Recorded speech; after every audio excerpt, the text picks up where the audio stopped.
and ain't no wannabes here. With some not so nice advice for your writing career. To be clear, no punches will be pulled, but the punch may be spiked. How they like before they get on the mic. To my left, we got the mighty Mur Lafferty. And if I piss her off, believe me, she'll come after me. And her co-host, Matt Evan Wallace, on the right. Yes, she may be half as hype as she can take him in a fight. So settle in, folks, buckle in and boot up. Time to meddle in a way to make you writer shut up. It's hard work, but the perk is that it's fun and exciting. Facebook will still be there when you're done writing. Ditch Diggers!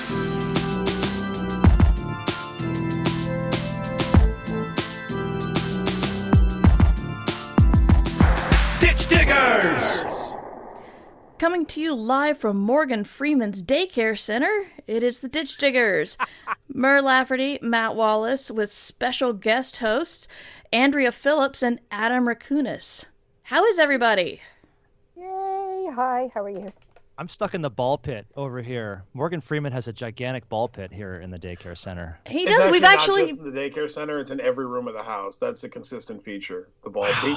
He just loves ball pits. God, we have reported from the ball pit before. Yeah, it's very unhygienic. It's very unhygienic. It's terrible. terrible. What's actually really amazing about this? As you were starting the show, Mur, I was like, "Oh, we haven't talked about where we're coming from," and I literally thought it has to be the daycare center, and you were right on top of it. So that's how in sync and professional we fucking are. I don't even That's right. anymore. In fact, I don't think I need to be here. I think I can go chill, and you can handle this whole thing. You want to just hang out in the ball pit, Matt, and we'll I'm catch just you gonna up? hang out in the ball pit. I'm gonna swim around like Scrooge McDuck. You guys just do what you do. You should do a sweep for Band-Aids first. I'm I'm not kidding. Yeah. Ew. I'm not kidding. Okay.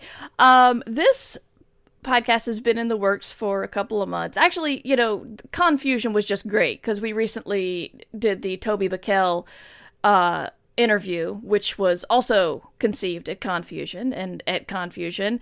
Oh my God, which one of you had the idea? I forgot. I don't think it was me. So Adam, did you suggest this topic? It was probably me because I was just looking for an excuse to come on the show and talk to you guys. Well, Adam suggested that we do a show for full-time writers who are also primary caregivers to kids. Right. And I thought that was a great idea, and I knew that Andrea Phillips was also in our little clubhouse. So, and Matt, you can come hang out in our clubhouse too. Even though I have not replicated myself yet. Yes, even though. Yeah. That's never stopped anyone from giving an opinion on child rearing. So. Right. Well, we can talk about that too, and I'm sure that's fertile ground. Yeah. So I realize I know nothing. That's one thing you got to give me. I always That's a know good place to start. when I don't know. You know even less than you think you do, unfortunately. I'm sure that's absolutely the case.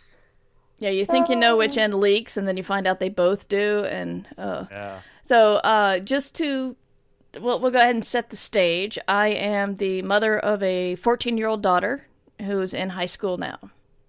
Andrea, tell us your parental situation.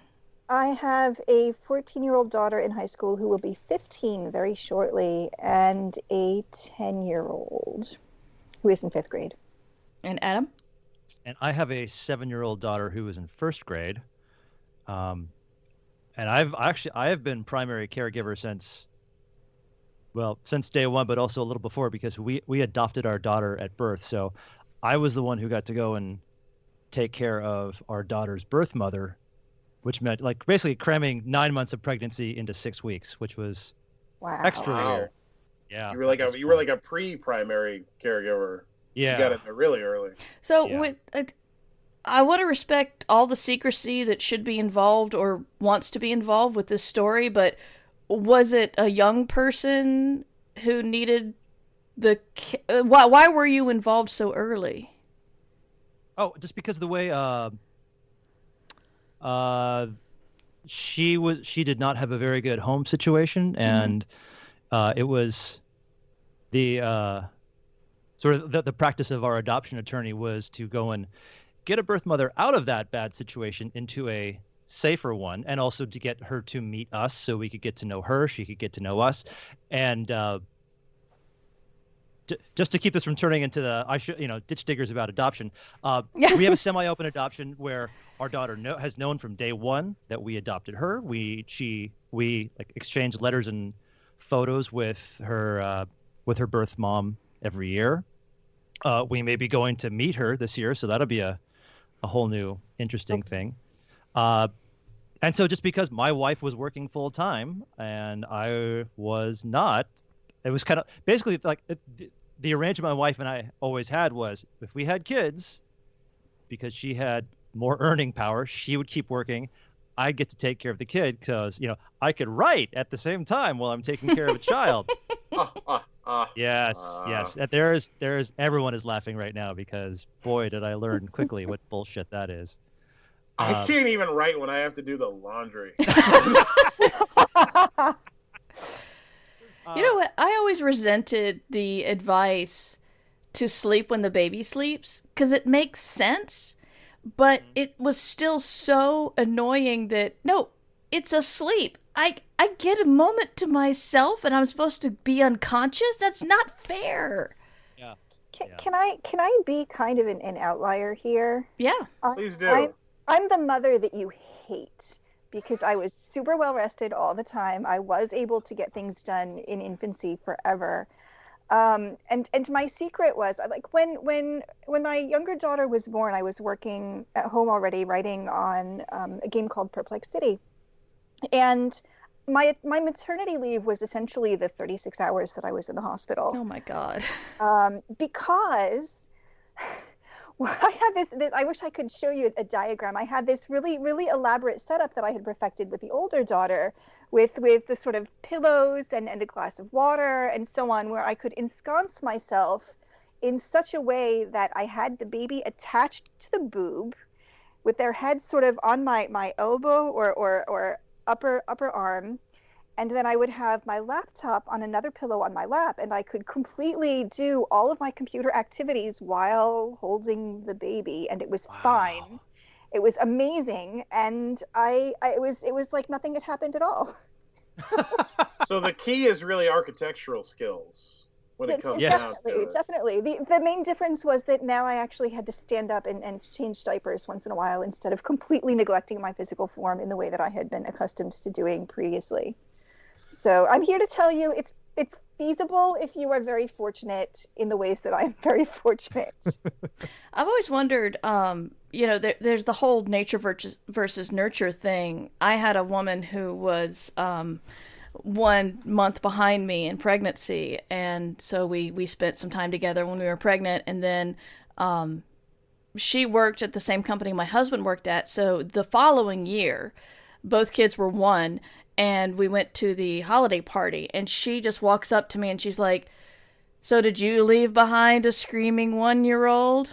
I'm like, "No, I put her to bed at 7 and brought my father over to make sure the house doesn't catch on fire, but no." And she's like, 7? He goes to bed at 11. If he went to bed at 7, I would have a whole new life. And I'm thinking, is this the baby or is this you? Yeah.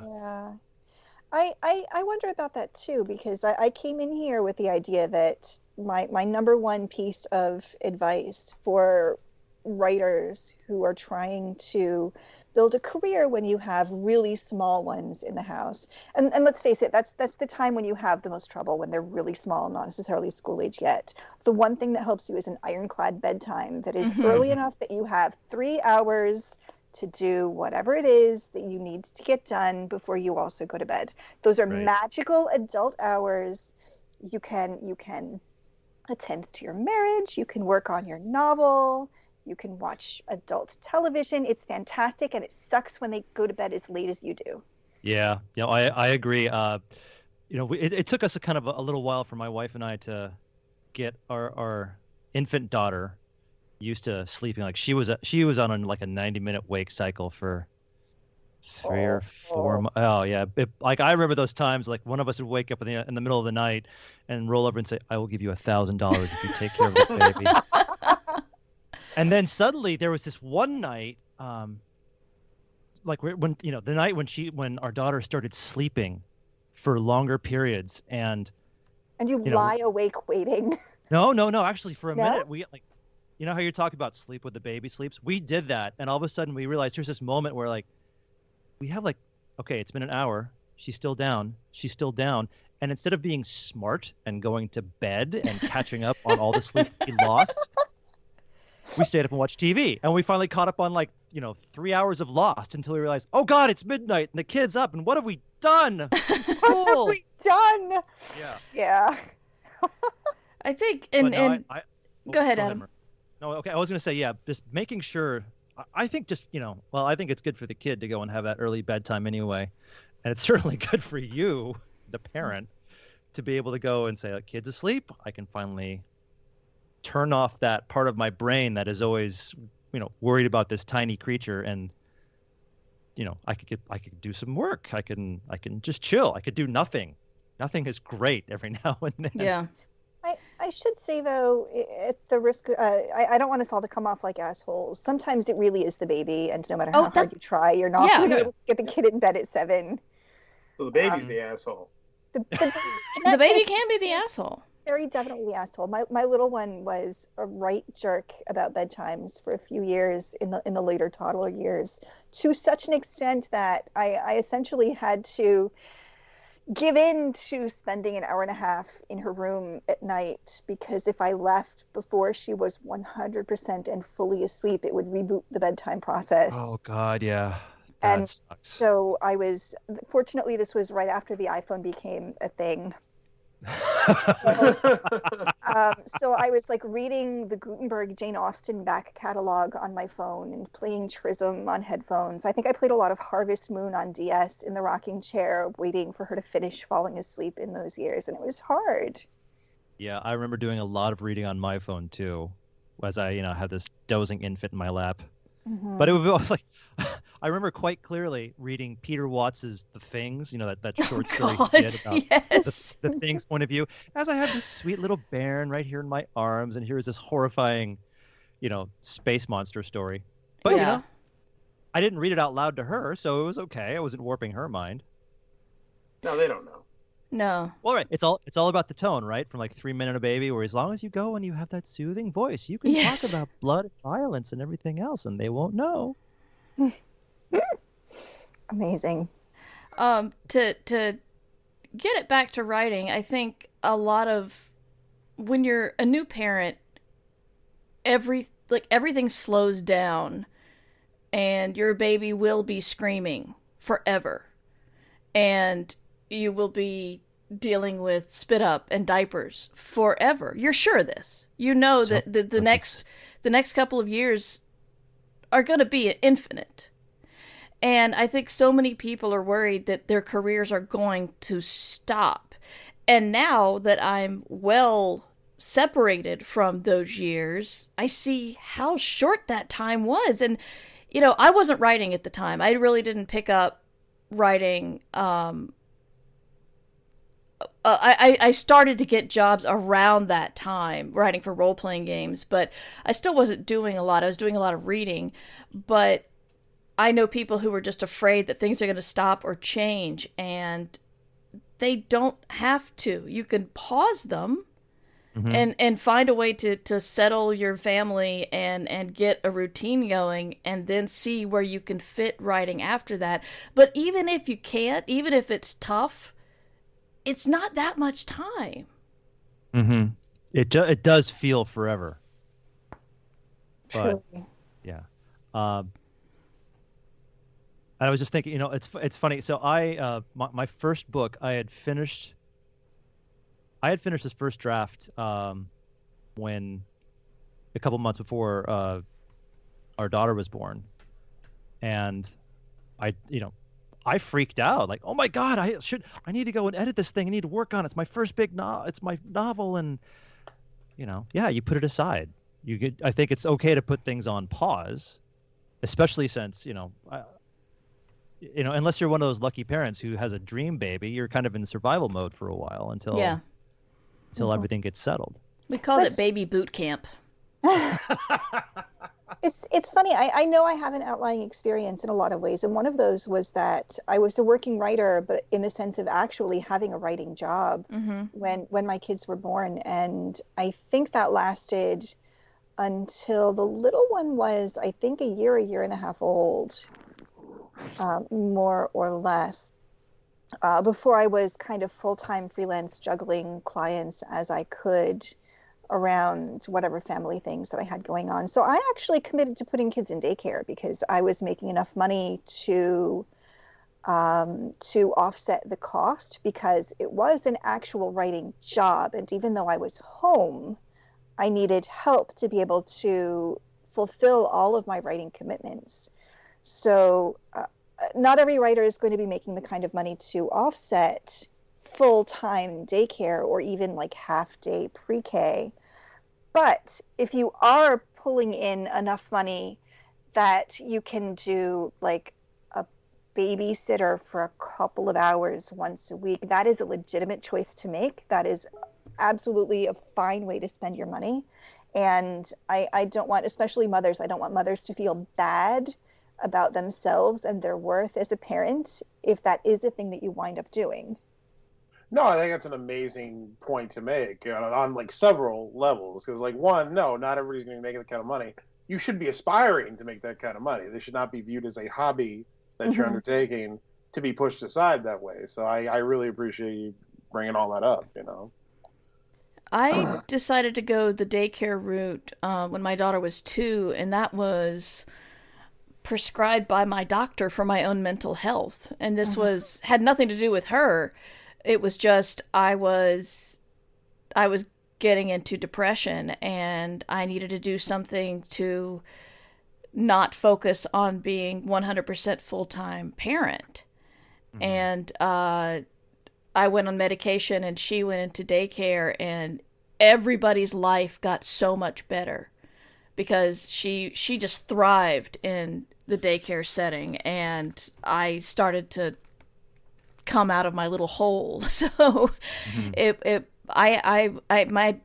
was my doctor who told me to put her in, you know, just a couple of times a week. That's all you need, but just sometimes you have to.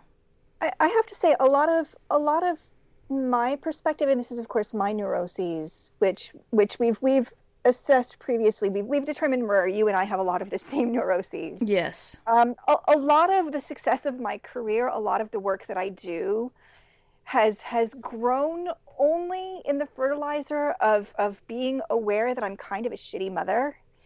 In that 1950s objective, like I'm looking around my house, right? I'm sitting here in my living room and I'm seeing stacks of mail, and I'm seeing we have dishes on the kitchen table from when we had dinner the night before last, and they're still there.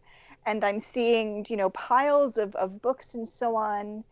I'm keenly aware that I'm not living up to this sort of really deeply internalized 1950s idea of attending PTA meetings and baking healthy muffins in the morning so that my kids get to, you know, have a great start to their day or whatever. I mean, they're old enough at this point. I'm not spooning oatmeal into anybody's mouth the way that I would back in the day. And you know, it's terrible, but it's also true that I'll like essentially shove an apple into Fiber One box into the kitchen, and then they can choose to eat something or not. And I consider it kind of not my problem at this point, especially for the older one.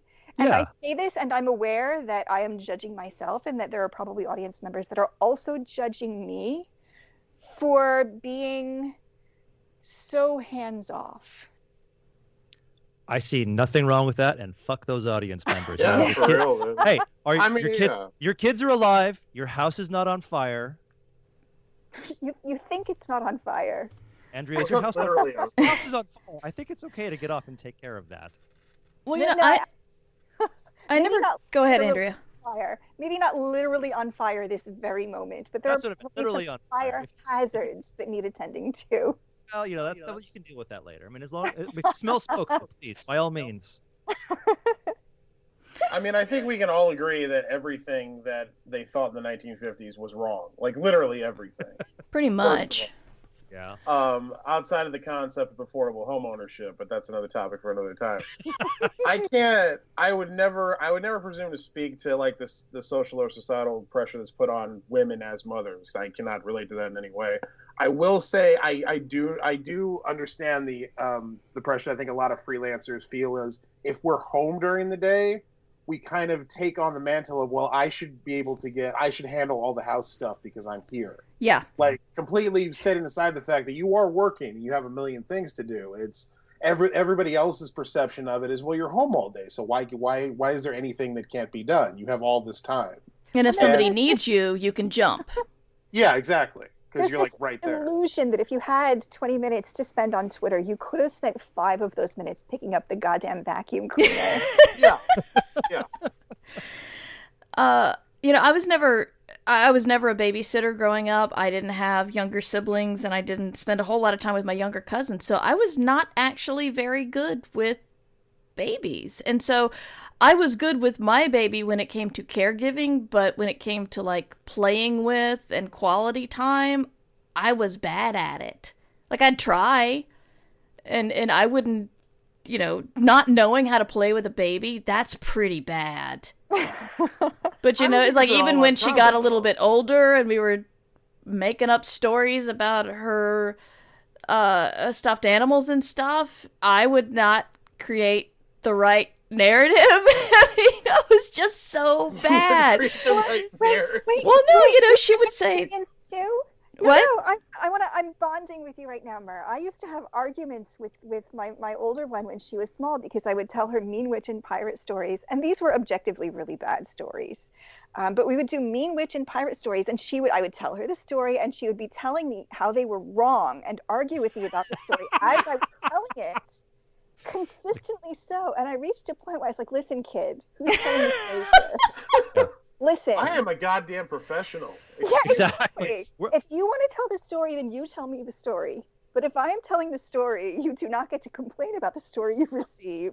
That's right. As soon as you get some credits, kid, you can go and tell me the story. Yeah. But right now... Show me your IMDb page and I'll show you mine. How about that? Right.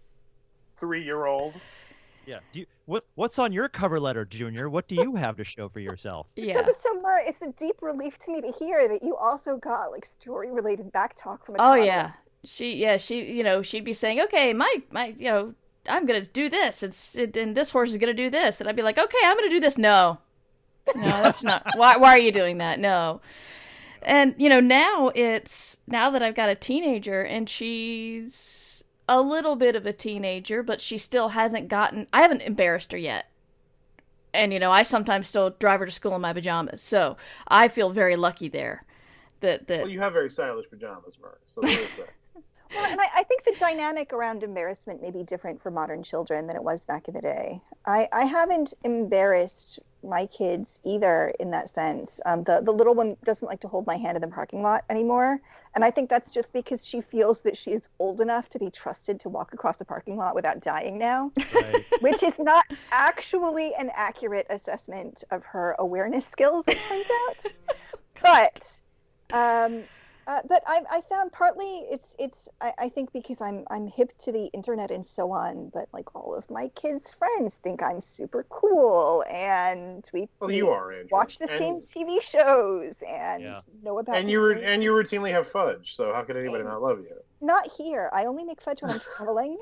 Oh, okay. I didn't know. They don't get fudge at home. No. There's no fudge for here. We'll never let them find out about that because they'll be incensed. Like, oh, you only make the fudge when you travel? That's terrible. Well, if you want fudge, you got to be a writer, kid. That's how it works. So That's right. Fudge is for closers. Fudge is for closers. Okay, so I sometimes struggle with the fact that this, of course, is redundant because I know we're all going to say the same things. But you think your kid is pretty much the best kid in the world. You're biologically programmed to think that, so you don't like throw them in a well or anything. But I think my daughter's a very good storyteller, and she has zero interest in becoming a writer. And I am trying really hard to encourage her to go the direction she wants to go, but I die a little bit inside because I know she's really, like, when she's forced to do a story like for school, then it's amazing, but that's not how she wants to channel her creativity. She wants to draw, and she's very good at that. So I don't have a problem with it. It's just like, but okay, do either of you feel that with your kids, or are they going in that direction, do you think? Kinda.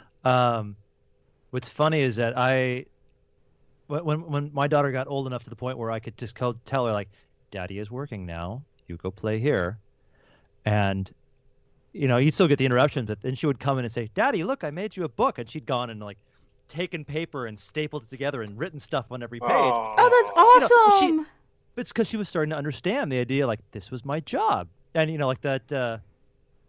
Like when I got my first box from Angry Robot of here's my first book and here's my review copies, and to go and show her like, look here, this is my book, this is my thing that I did, and there's my picture, and I think she certainly understands that now, and I think the fact that we've always been reading to her helps. I don't know. Right now, my daughter wants to be a fashion designer and an astronaut, so I'll support that. If she wants to be a fashion designer and an astronaut and a writer, okay, cool. At least I know Space fashion. I know one of those 3 jobs pretty well. I could help out with. Well, the astronauts do not have a lot of fashionable stuff. Like their jumpsuits are boring. Really they need help, and I'm Yeah. gratified to know your daughter's there for them. I think NASA does need to have a sharper image. I think does. that would probably I help think a it would lot. help with the I with feel the government funding especially. I feel Yeah. like at one point they made a cosmetics kit for women astronauts, and it was this whole thing. No, for Is it real. really? That was a thing. They made space cosmetics. I don't even. We're gonna have to look Wow. this up later. Was that like Mercury era or now? I think it was in the 80s, but I could be mistaken. Okay. Well, I'm sure you've heard that story about when Sally Ride went up and the engineers asked her how many tampons she needed, and they had no idea. How many will you need while you're up there, Dr. Ride? Hmm. I don't even know what to say. What? I'm sorry, I was impressed just they trying- thought to ask. No, Yeah. that's very considerate of them. I think they may have overestimated. From what I remember from the story, said, "Do you need 100 of them?" And she said, "Not that many." Unless it's a really, really, really bad month. Okay, Yeah. all of you men have to go shopping for your wives now. You have to leave your desk. You have to go shopping for your wives, and I want you to go and you look and you see those packages and see how many are inside and ask her questions. Yeah. I What- have done. what- I have been in Walmart at midnight calling her on the phone. I'm like, what does I'm the pearl talking mean? to the Yeah. NASA scientist, not you guys. Oh, okay. Sorry, Yeah, did not want yeah. to make that clear. Yeah, I All like these to hope. NASA scientists listening right now. Mhm. Right. And SpaceX people too. You need to go think about in the private sector for sending people into space. Yes. So space SpaceX. tampons aside, not that was wasted time. I think that was important ground that we just covered there. Sorry. Andrea, how do you feel about your children and becoming writers or not becoming writers? So the big one is really, really into fanfic, and she's done a little bit of fanfic writing herself, but not much. I will say there's one particular thing that she wrote, I think when she was 12, and by the time of her bat mitzvah, which is at 13, it had gotten something like 13 or 14,000 views. Wow. And I was outlandishly proud of this. But despite this deep interest in story, she is far more interested in performing and in theater and in singing. And I recognize that those are, in fact, strengths for her, while having, honestly, the same qualms I would be having if she said she wanted to become an author of, yeah, but maybe you should get a liberal arts degree that is not in this specialty thing. And then if your A plan does not work out, you could still get a job. Yeah. Yeah, I can. I obviously don't have kids, but I mean, I'm engaged right now, and we're at the point where we're starting to talk about all of these things. And I've had 2 careers. I was a professional wrestler, and I've been a writer. And I don't want my kids to do either of those things. Like I want them to learn to weld or program or something, useful that they can go support themselves doing. Right. And I know my fiance, and like she's the most insanely pragmatic, practical woman on the planet. And the only reason she allows me to do what I do is because I happen to be very good at it. If I sucked at it, she would not be marrying me at all. I'll tell you that right now. So if we have a kid that wants to write, it's going to have to prove that it has the ability to do so. before we'll support that. Which is just sad. You shouldn't be a kid with a story and your parents are grilling you like the worst critics on Goodreads. Don't be your Goodreads story. to your kid, Matt. Come on. I'm just saying, I've lived the life and it's a tough life, and I couldn't see sending a kid into that unprepared. I have to tell you though, that ties into something I've struggled with a little bit, because your kids ask you to read stuff for them, essays and stories they've had to write for class and so on and so on. And I'll look at something and see the bones of it and the merits of it, and you can't give them the full unvarnished truth. No. So I really, really struggle with what is age appropriate criticism. Like, how much should you be correcting comma usage and sentence structure for an ambitious 9-year-old's essay? Really? Is it for how school? much do you just let the teacher do it? Yes, these are things for school. Well, then you ask them what the teacher's going to be grading them on. If the teacher's going to be painful about the commas, then you help them with the commas. If the teacher just wants content, then you just let the commas take care of themselves. And now that the big one is into a pretty intense social science research program, I'm trying to teach her some fundamentals of writing, and she gets really, really head up that that's not what they're teaching her in school. And it's things say things more simply. Right. I've tried to teach her a little bit about flow from sentence to sentence, and how ideas have to follow a train of thought to be legible, and she gets none of that actually in school. It's thesis statement, point A, point B, point C, and no sense that point A and point B and point C need to be related to each other at all. So but I feel like it would also be doing her kind of a disservice to her future communication skills to not be putting those ideas in her head, whether she's going to be graded on that or not. And it's honestly, it's a source of conflict between us, because she doesn't want to hear that there may be something that she's not being taught in school that is also relevant to her. Oh yeah, right. Well, it's funny that you bring that up. One of the things that I've certainly noticed about my daughter is that she wants to get it right the first time. Whenever she's, if it's math or reading or something like that. And actually, I got to go and I'm quite pleased with myself. I got to go teach her this important lesson that, okay, so you know how Daddy's books here? Let me show you all these drafts. Let me show you all these marked up notes. Let me show you all these corrections that I made, and then my agent made, and then my editor made, and then I made one more time. And actually, I thought that was a pretty good lesson to show her. She had to do a little report on chameleons. 5 sentences, nothing too tough for a 5th grader, and for a 1st grader. And she wrote it out, and I said, "This is great. Now I just want to. Are you happy with it?" "Well, I know there's some stuff that I could fix." Like, okay, so let's sit down together, and I'll show you. This is how I do it at work.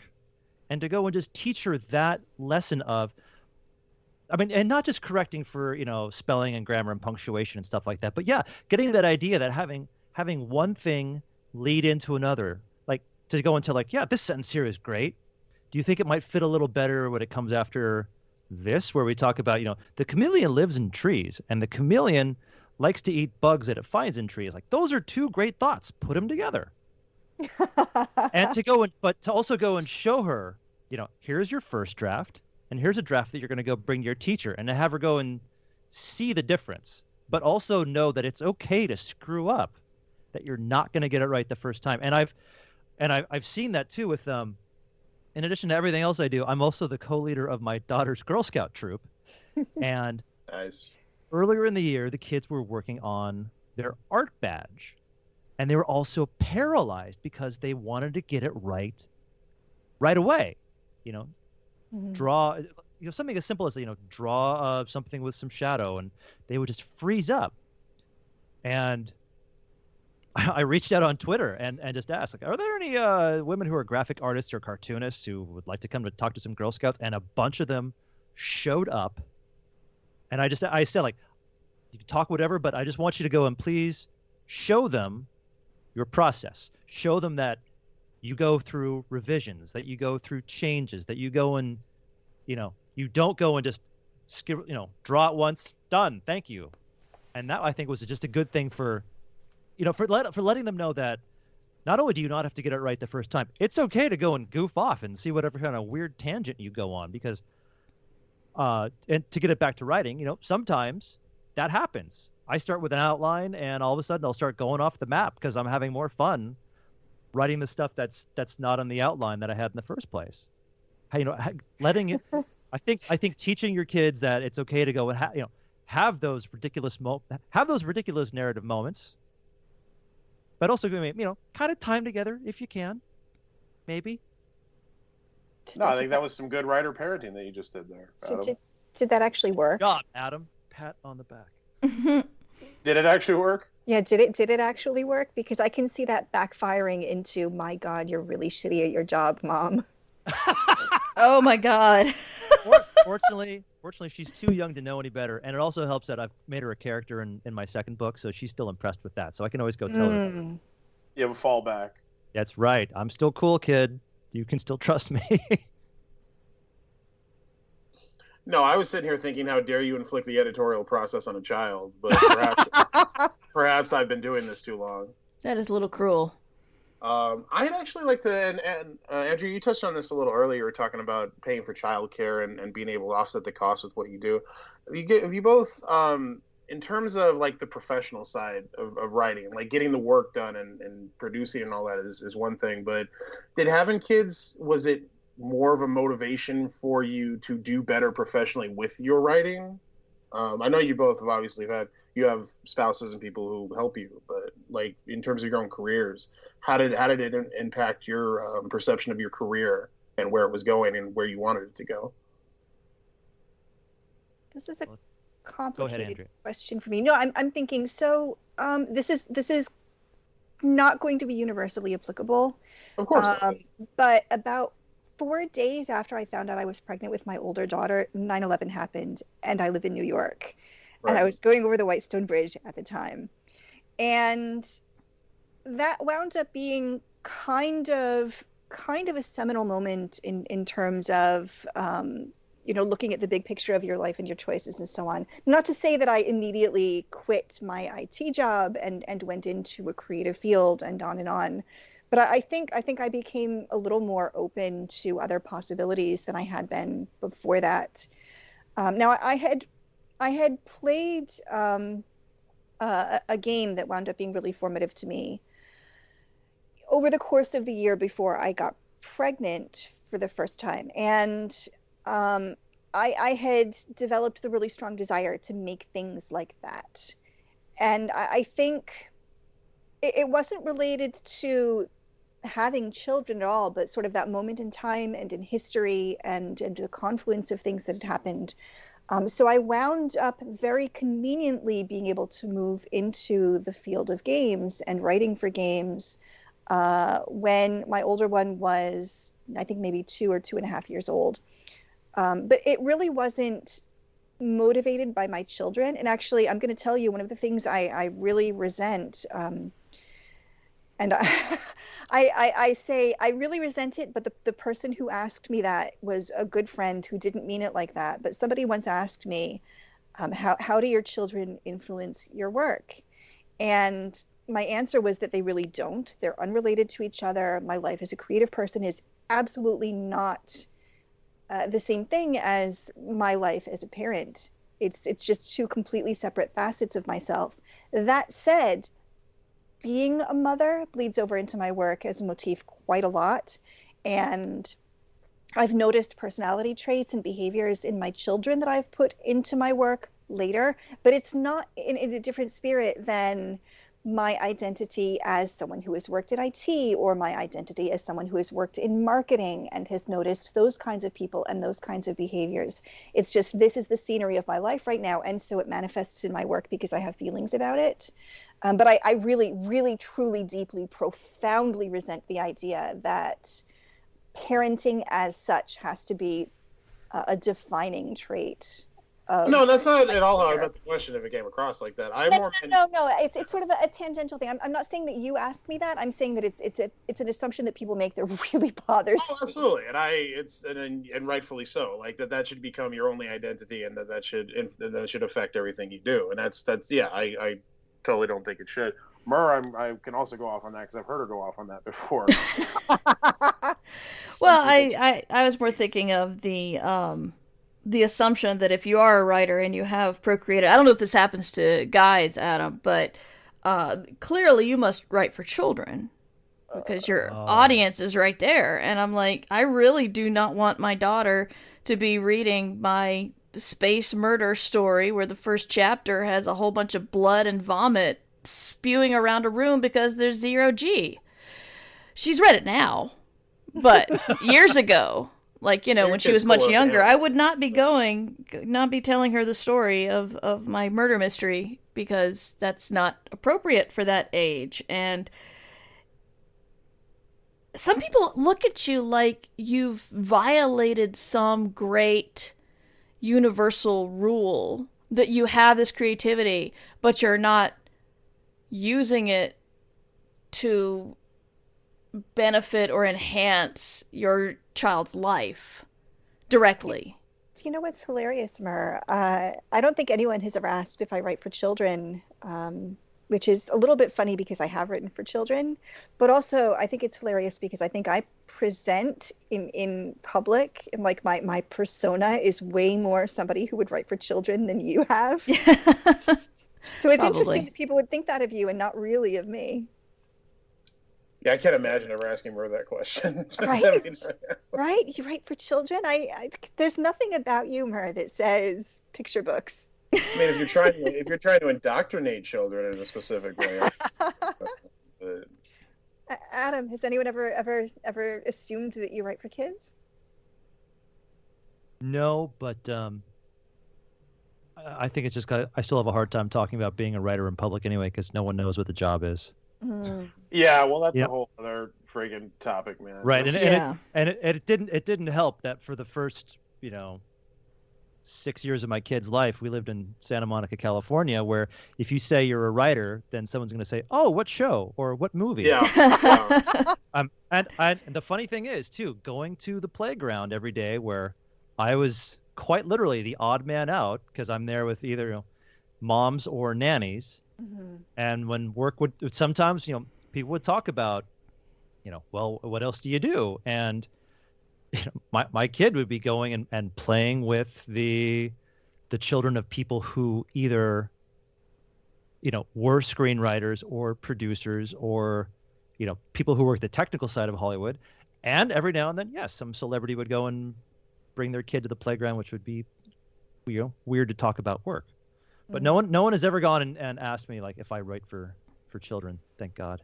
Yeah, I lived in Nashville for a number of years, and whenever you say you're a writer out there, everybody assumes you're a songwriter. Right. So that was always a really fun conversation to have. It was like, no, I don't write country songs, and take a very dim view of the genre. All that, and I'm not even sorry that all came up because that was all really important stuff to talk about. But what I really was trying to get at, and maybe I didn't express it well, was like when I first came out to LA, it was just me on my own, and I'm freelancing. I felt a lot less pressure to get shit done in a timely fashion. It was like, well, I can kind of do what I want to do because it's just me. I was really wondering more when you have a kid, does it kind of light the fire under your ass of like, well, I can't just say, well, I'll take this year and work on this novel, and if it doesn't go anywhere, it's not a big deal. I'm just kind of figuring stuff out. Does it kind of light a fire under your ass to go, well, with whatever I'm doing, I need to do better professionally with it and do better financially and advance my career because, we have this kid now and it's more expensive and I want good things for it. That was more what I was trying to get at. Oh.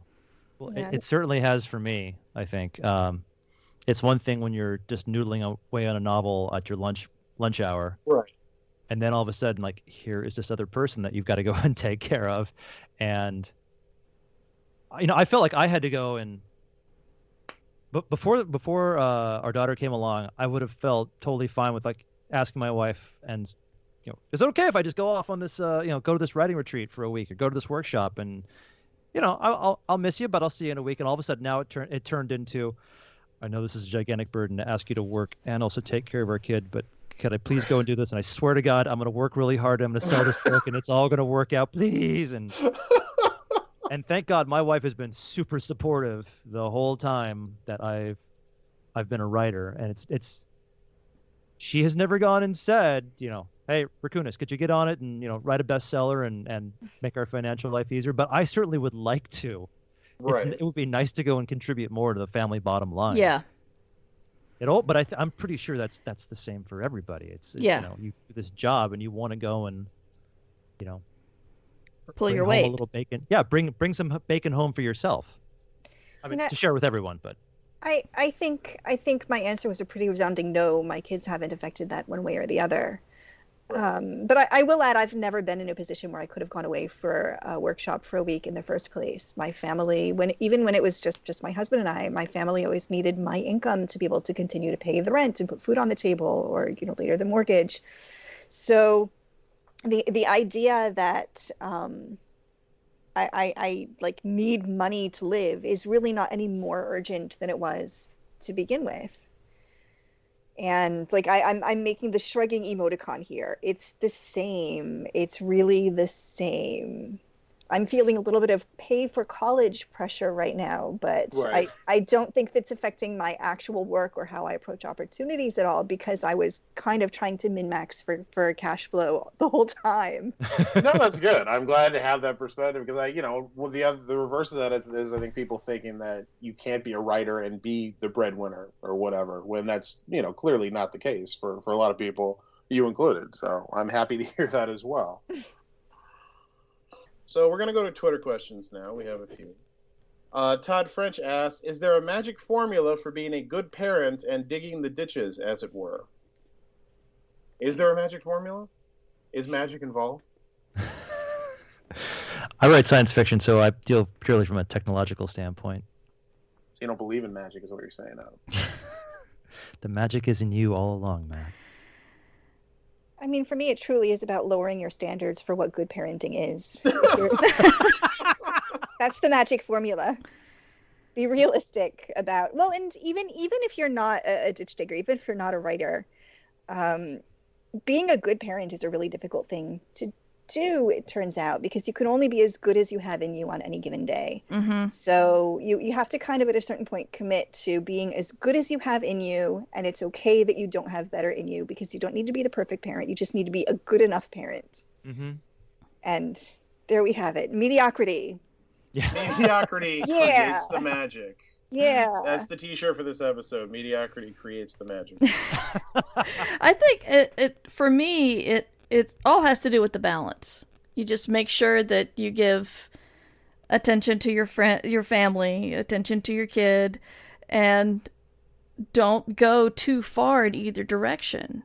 And attention to yourself, because as I discovered, I said everything got better when I started treating my depression, because I was feeling better, and so I was able to care for my daughter better, and so she was happier. And it was years ago, but I got a letter from somebody who was unemployed, and her husband was supporting them, and he felt that if she wasn't spending every single moment looking for a job, she was wasting time. So she Right. shouldn't have been writing. She just should have been doing only things for the family or only things for getting a job. And I'm like, well, you want to take your laptop in the bathroom with you? Because I bet he can't yell at you for not finding a job when you're on the toilet. But I think Jesus. the problem here is you need to let people know that you need time to yourself and you need time to write. And sometimes that balance is gotten creatively. It might be apocryphal, but I remember hearing something about, I think it was Ursula K. Le Guin, who would put her kids in the car and drive around till they fell asleep and then sit and write in her notebook. I don't know if it was Ursula K. Le Guin, but I can promise you that can work. The whole Oh, driving yeah. the kid around. I'm sure that move has been done by many an aspiring and working writer. But Oh, yeah. it's you need to just find the balance between yourself and your family and your writing. And don't be shy about pulling your social support network in if Yes. you need help. Mhm. I mean, if you have a partner, make sure your partner is actually an equal co-parent and present when they can be present. And you're not internalizing the idea that because you're a primary caretaker, that means you do all the work. Right. And if you're a single parent, that's hard, but perhaps there are also other close friends or family members you could rely on to help pick up the slack, and it's okay to do that. Hmm. J.K. Rowling found a way. She was a single parent, right? I'm not Yeah, misremembering. she was. Yeah. She was a There you single go. parent. I think she was unemployed when she was working on the Harry Potter books. She was living in her car at one point. Mm. Well, I still like mediocrity creates magic. I think that was really the. So we also have Alistair Stewart, our good friend Alistair Stewart. The dog's barking, and we're gonna. Sorry, that's Mosey. He wants in on this. People love it when we leave dogs barking in the podcast. We've literally gotten compliments on that. That could help. Our good friend Alistair Stewart, owner of Escape Artists, does many wonderful fiction podcasts, asks, how tightly do you schedule your work time, and how often do those schedules work out? Ha ha ha ha. This is a trick question because Alistair helps me schedule my work time. He's wanting to know how closely I'm keeping to the schedule he gave me. That's what it is. That's what's going on. Yeah, He's passive-aggressive. watching He is me. British, so Al, your ploy won't work. is it one of those Sorry. a plan is just a list of things that don't happen kind of things? No, actually, Al does help me keep to my schedule better. But And how tight is that schedule, Mer? the schedule he makes or the one I follow?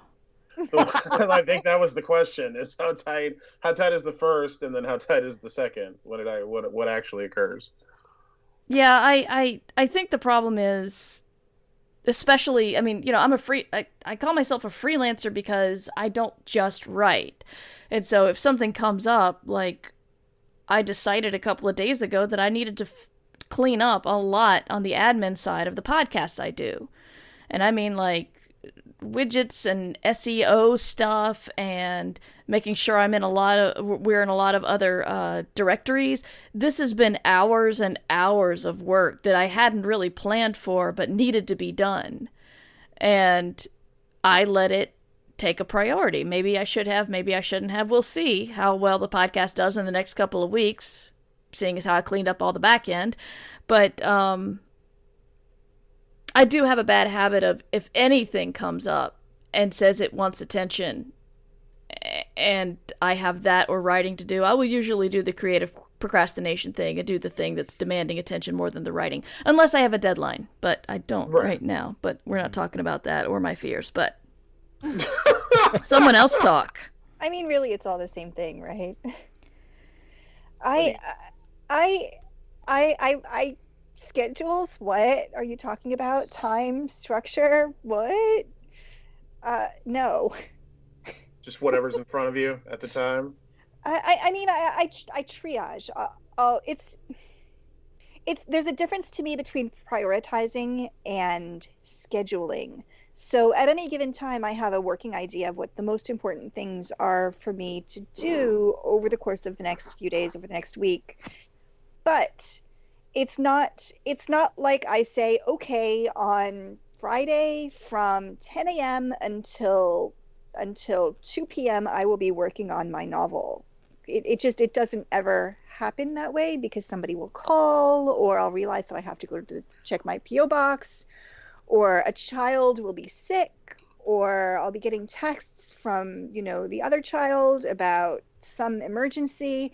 So I sort of have to let go of the illusion that I can plan in that kind of structure completely. It's just not happening. It's not realistic, whatever.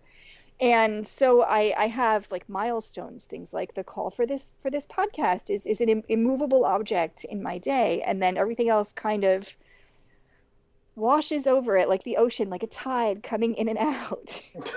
That was beautiful. I think triage is definitely a good word for that. I do want to ask, is that something you've always known, or is that something you had to learn over time? Is it like a lesson you were taught by life happening?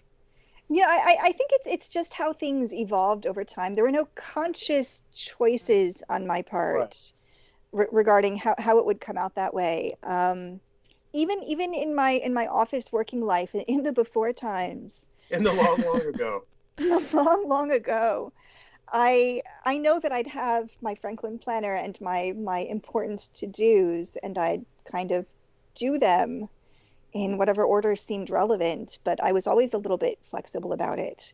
I worry that I'm so naturally unstructured that once my kids are out of school, I'll lose connection with your human calendar completely. With your human calendar. And, I will no longer know what day of the week it is ever, kinds of thing. My night-day cycle will be completely screwed once I don't have to get up to get kids to school. It's going to be a catastrophe for me, I think. Right. Adam? I found I actually need some structure. I like that idea of having sort of like milestones throughout your day of like, this thing must happen, so I must work around it. Sorry, what were we talking about? Scheduling. Right. So, no. Scheduling. I have stuff I got to take care of too. Just like Andrea said, they're the immovable objects, and you work around it. I know if anything else, I know that being the stay-at-home parent and being a writer has certainly made me kind of greedy for those moments when I know like tomorrow there is Bupkis all day. Wow. And yeah, so no PTA meetings, no Girl Scout stuff, no playground committee.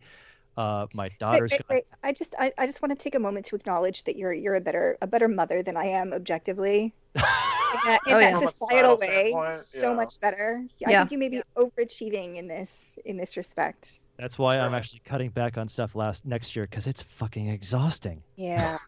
Well, you're also one of those bastards pushing cookies on the rest of us, so I don't like that at all. I did not push that hard this year, in my defense.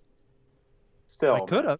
Nobody everywhere tried I to went, sell me cookies. they were just everywhere, man. Like worse than crack dealers. Literally, I mean that literally.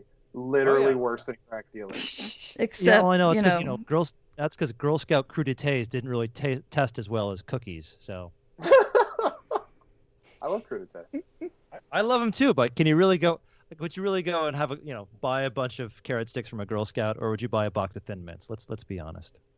I recognize the necessity of it. It just doesn't make me feel any better. The reality. No, so milestones, I think, is the consensus on this one. Really kind of help you get everything done around them. Yeah, and I was going to say, actually, and sometimes I actually kind of appreciate having that, I don't want to say having that fleck of sand like an oyster does, but having that kind of little time irritant in the back of my head just will certainly help me focus that much more on whatever project I'm working on right now. No, fair enough. I can't even, again, I cannot yet imagine it, and I'm sure when it happens, I'll think back to this episode and be like, oh man, I had no idea they were right about everything. We can just tell you we're right. Yeah, we're totally I right. know, and I can believe you, but I won't really know it until it happens. Your future will be sleep deprivation and dealing with another human being's fluids. It'll just all the fluids. Yeah. Mm-hmm. Tell me again about the consistency. New. Yeah. What's really fun, Matt, is when you have to triage the fluids. Because this was a beautiful day that it's like it was so perfect it needed to be in a movie or something. My daughter knocked over her orange juice and then she spat up. So there's two messes. I'm gonna deal with the human one. So I'm dealing with her spit up. The dog goes to drink the orange juice and then the dog throws up. And I'm like, I don't know where to turn. I don't know what my priority is. That was this epic day of so many messes, so much triage, and a lot of quick decision making. All right, so is that like a Farrelly Brothers or a David Cronenberg kind of? Yeah. It was a joint. It was a co-production. Adam is what it was. That is special. And I honestly can't think of a better way to end the show than that. Honestly. Do we have any more questions? Yeah, two kinds of vomit. No, enough of that. That's everything from Twitter. So I actually have a question that I wanted to do because I know everybody here has an agent, and this is an agent question, and I would like everybody's opinion. Sure. Anonymous question, if you don't mind. What are some signs that your relationship with your agent isn't healthy? I've never had an agent before, so it's awfully hard to tell if my expectations are off or if the relationship is off. We're on sub for the moment, for the past year. There's a whole lot of silence. He updates me now and again, but isn't particularly interested in seeing or discussing what I'm working on next. Says that's my job and he'll worry about it once it's done and ready to go out. Ooh. It sounds like your agents are relatively collaborative, which is what I expected. I'm just trying to judge whether I need to ask for more from him, drop him, or just stop expecting to be for him to be involved in the craft editorial side of things. So who wants to take that one? Andrea was making moaning noises.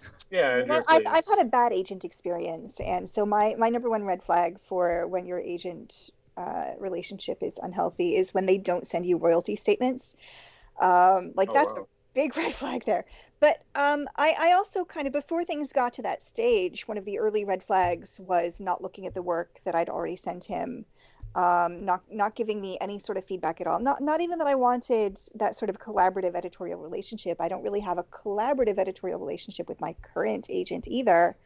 But if they're not interested in your next work, and a sort of a quick up down of, can I sell this even? Do they think there's a market? Do they have any feedback on what would make it more or less saleable? That is, to me, a really big red flag, because one of the reasons that you commit to giving an agent 15% of your income is because it's their job to help you produce more marketable work. So I have conversations with my agent along the lines, I'm thinking of writing this and this and this. Which do you think I should dive into first? And she'll tell me. So I have qualms about that relationship from the email. Adam? Dump the motherfucker already. That's what I say. Thanks. The next That- T-shirt. Dump the Well, that's- motherfucker. No, that's To a go saying from, what, Dan Dan Savage? Savage. Yeah. That's Savage. Yeah, okay. No, I totally agree with Andrea. I mean, if I know I have some writer friends who do not want to have a collaborative relationship. They want to go and like scribble this off and go and tell their agent, "You will go sell this," and the agent says, "Okay." But that's the relationship that writer wants. It sounds like the questioner here wants to have a, at least a semi-collaborative relationship. Wants to have an agent who's going to go and find out what's next in the pipeline. What are you working on next? And well, I don't know if that's got a potential or not. No, that sounds like an agent who just could not give a fig. So why writer would you give a fig about someone who doesn't give a fig about you? I mean, You have it's to- really easy to mistake the power dynamic in an agent relationship, right? Because the querying Absolutely, process is so performing to try and impress someone and please them. But at the end of the day, the agent is your employee, and that's the way that power dynamic goes. Yep. And so, yeah, dump the agent and just recognize it's hard to find good help these days. It's not that you're not good enough. It's that it's hard to find good help these days if you have trouble finding another agent. Well said. I want to say that it's not that the agent is bad. Some people don't like it when you compare an agent-client relationship to a marriage, but I think it feels exactly like a marriage. Well, not exactly, but anyway, the parallels are there and they're strong, because your agent does not sound like a bad agent. He doesn't sound like he's taking advantage of you. He does sound like he's not right for you, like Adam said. If you need to decide what you want from an agent. If you like the idea that Matt and I talk about our agents and they are collaborative partners with us in the work we work on, then you need to look for an agent who gives you that. This agent's probably great to the people who don't want any guidance at all. There are plenty like that, but it's not, if it's not what you need, then don't do it. And the problem is you didn't say whether you were previously published or not. I know for a fact that it's hard to leave an agent when you don't have anything to show a new agent. Saying, I've left part of with my agent, here are the books I've written and published with these people, and just looking to make my career go on. And you can't do that. But I promise you, if you've been listening to Ditch Diggers, you've heard my agenting stories, that if you are wasting your time hoping it'll get better, you need to move on now, because everyone that I stayed with that I was unsure about, I wished I had not wasted that time. Yeah, I've been there with Mer through all of these things that she's gone through, and you're still my friend. Thank you. No, it's not about that. I felt it with you, and it's not, and you wish you could kind of go back and almost tell your former self what you know now about all these situations. Well, what you want to tell your former self is that you're worth a good employee. You're worth a good agent. So, Anonymous, realize you're worth a good agent and go get one. Yeah. And I have nothing to add to this because it's all been said, but since we're talking about them, I fucking love my agent. I just want to make that really clear. My agent is awesome. So, love to Donglin Song. I'm going to be a complete asshole and point out I found the email. I was just looking through my archives the other day. I found the email where I introduced you to. I give you credit all the time. You are responsible for the agent I have now. I say that to everybody. Aww. I've made it known, and I appreciate it, Mer. Thank you. Yay. I like my agent too. Hi, Sam. There you go. Yes, we need to have Sam back on the show where we can actually put him on the show instead of record it and then lose it. It was a live event, man. A lot of things happen at live events. I'm not gonna ding us too hard for that. I'm just sad nobody got to hear it because that was a really great show. It was, but if we can get Sam back on, then that will bring his wisdom back, and that will be great. Well, even though he killed me and another one of his clients, so inadvertently, it wasn't malicious. It was. He had some bad roles. We were playing author D&D, and that's just what happens. So. Instead of hit points, they had to lose clients. So. Yeah, that's what happened. You lost a few clients, yeah, and you were nice enough to come up and actually die for us on stage. That was the best. That's when I decided Adam was cool enough to hang out with. Thanks, Matt. You're welcome. Do we have any more relevant email questions, Mer? So no more questions for an email. So I apologize because I realized that I don't introduce our guests very well. I said your names, but I didn't say... I know, I said their names and I didn't say anything else. So let's start with Andrea. Tell us what you work on, what you have available, and where to find you online. Oh, good God. Okay, sum up. Andrea's very prolific. I'm sorry. I am a games writer. Right now I'm working on a couple of serials. I'm working on Bookburners with... Woohoo! Yeah, and Remade, which is a sort of YA-ish, future, post-apocalyptic, murder robots kind of science fiction serial. I have a novel out called Revision, which is about a wiki where your edits come true. And a sort of a game and a serialized novel that are, it's done now, you can read the whole thing, called The Daring Adventures of Captain Lucy Smokeheart. Probably also a million other things, but I could be talking about the things that I'm working on for 100 years, so I won't. And your website?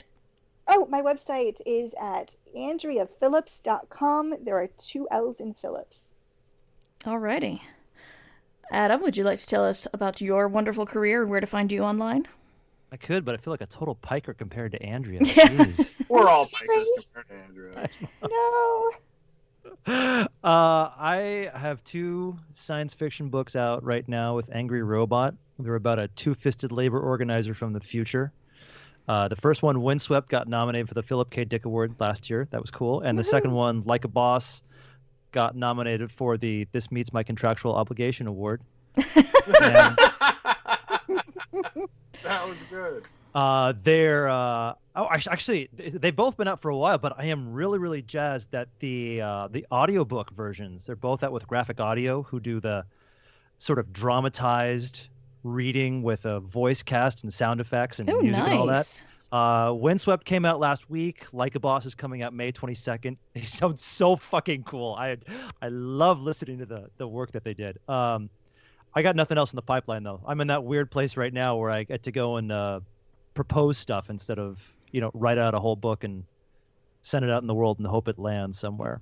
But that's because my agent, Sam Morgan, is awesome. So even though he killed me. Inadvertently. Yeah. And I have a book called Six Wakes that's available. It's a murder mystery in space. You can get it audio, ebook, or print book.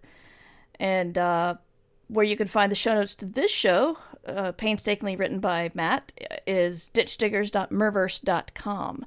And if you have questions for the Ditch Diggers, email me, mightymur@gmail.com, and put Ditch Diggers in the subject line, please. And I'm on Twitter at MightyMur, and I think that's everything. Oh, the Patreon! I left my list downstairs, see? I made a list to start making the end of the podcast more smooth, and I'm just breaking it up by telling you about the list itself. The Patreon, if you want to support this podcast, even for $1 a month, you can go to patreon.com/MightyMur. You'll get all the archives. You'll get early peeks at the episodes, and which you might catch some fun errors because they go out to Patreon and Matt at the same time, and Matt has to listen to it and QA it and then write the show notes. So you might get to hear all the fun flubs, like Matt yelling at me for being a Hugo-nominated podcaster and still making some basic fucking mistakes. I didn't yell. It was more funny to me. Uh-huh. Your Your turn, Matt. Funny. I know. You can find me on Twitter at Matt Effin Wallace, online at matt-wallace.com. I write a series of books called Sin du Jour. They're very funny and have lots of food and monsters in them. And the newest one is Idle Ingredients. The next one is Greedy Pigs, which comes out May 16th. And on May 20th, I will be signing it at Dark Delicacies in Burbank, along with Cory Doctorow and Amber Benson. Please come out to that if you're in the area.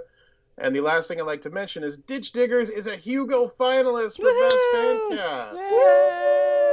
Yeah, we're going to be mentioning this all summer long. All summer long. Voting is going on right now. If you supported us to this point, thank you once again. Please continue to do so. We would like to actually win the award, so that would be cool. It would be nice. Yeah. Yeah. And that I think is everything. All right. I got a good feeling about you guys. I think you're going to get it. Appreciate that, Adam. Also, I forgot to mention where I am online. Is it too late to do that? No, go for it. Throw it in, please. My website is jiro.org because I'm one of those weird old school web guys who's got a domain that has nothing to do with his name. That's GIRO.org. and you can find me on Twitter at Rackdaddy, RAKDADDY. I mean, or just look at like Matt and Mur's mentions. I'm probably there somewhere. Probably, yeah. You never shut up. I know. The problem. I do love the Rack Daddy handle, though. It's like a bank robber in the 30s, you know? Like, you come out with a big bag with a money symbol on it, and you're like, tell him Rack Daddy was here, and then you, like, laugh and shoot a Tommy gun and drive away. Anyway. I really want to see Adam dressed like this at the next con. Me too. You got to cosplay Rack Daddy. That has to happen. No, pinstripe suit and, like, the two-tone wingtips and a money bag. A Yep. violin case. You need Wait, a violin case. Nice. And a pencil-thin mustache. Mm-hmm. And of course, a pencil thin. That goes without saying, Adam. Come on. Get your shit together. All right. Thank you so much for talking about parenting and writing with us, Adam and Andrea. We'll hope to have you back on the show. Yay. Thank you. Thanks, That was guys. fun, guys. Appreciate it. You can support us at patreon.com/mightymur. Ditch Diggers! Theme song by Devo Spice. DevoSpice.com.